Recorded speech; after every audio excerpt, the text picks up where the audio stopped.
தமிழக காவல்துறையின் உளவு பிரிவு அதிமுக தலைவர்கள் அனைவருடைய செல்போனை ஒட்டு கேட்பதாக ஒரு புகாரை கொடுத்து கிட்டத்தட்ட 5 நாள் ஆச்சு.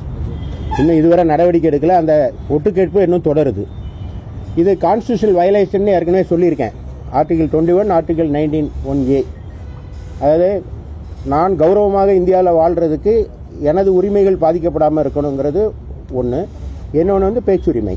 இந்த ரெண்டையும் பாதிக்கிற வகையில் ரெக்கார்டிங் பண்ணுறாங்க. அதற்காக 40 கோடி ரூபாயில் ஒரு உளவு ரெக்கார்ட் பண்ணுறதுக்கான ஒரு சாதனத்தை இஸ்ரேலேருந்து இறக்குமதி செய்து அதை வைத்து ரெக்கார்டிங் பண்ணுறாங்கன்னு நான் ஒரு குற்றச்சாட்டை சொல்லி கிட்டத்தட்ட 5 நாள் ஆச்சு. தேர்தல் ஆணையம் இன்னும் வாயை திறக்கவே இல்லை. மாநில காவல்துறையும் பதில் சொல்லலை. அதற்கு பொறுப்பான முதலமைச்சர், உள்துறை செயலாளர் அதை பற்றி ஒன்றுமே இன்னும் சொல்லவே இல்லை. ஆனால் தொடர்ந்து இது நடந்துக்கிட்டே இருக்குது. இது ஒரு பெரிய வயலேஷன். அப்படின்னா அது வந்து ஃப்ரீ அண்ட் ஃபேர் எலெக்ஷனை கொடுத்ததா ஆகாது.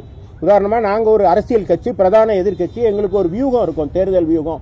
எதை பேசணும், தேர்தலில் எந்த விஷயங்களை எடுத்து வைக்கணும், எதை வந்து மக்கள் முன்னால் எந்த குற்றச்சாட்டை சொல்லணும், எந்த ஆதாரங்களை கொடுக்கணும் அப்படின்னு நாங்கள் டிசைட் பண்ணி எங்களுக்குள்ள டிஸ்கஸ் பண்ணுற மேட்டரை முதல்ல தெரிஞ்சுக்கிட்டு அதை ஆளுங்கட்சிக்கு உளவு சொல்கிற வேலையை உளவுத்துறை செய்து எத்தனையோ தமிழ்நாட்டில் எத்தனையோ சம்பவங்கள் நடைபெறுது.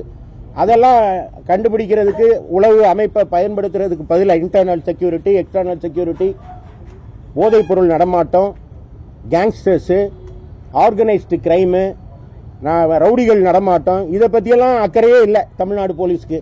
ஆனால் அதிமுக காரங்க ஜெயிச்சிடக்கூடாதுங்கிறதுக்காக தேர்தல் வியூகத்தை தெரிஞ்சுக்கிட்டு ஆளுங்கட்சிக்கு அதை உளவு சொல்கிற வேலையா ஹென்ஸ்மேன் சொல்லுவோம் அல்லது லேமேன் சொல்லுவோம், அந்த வேலையை செஞ்சுட்டு இருக்கு. செய்திகளை உடனுக்குடனும் துல்லியமாகவும் தெரிந்து கொள்ள சப்ஸ்கிரைப் பண்ணுங்க.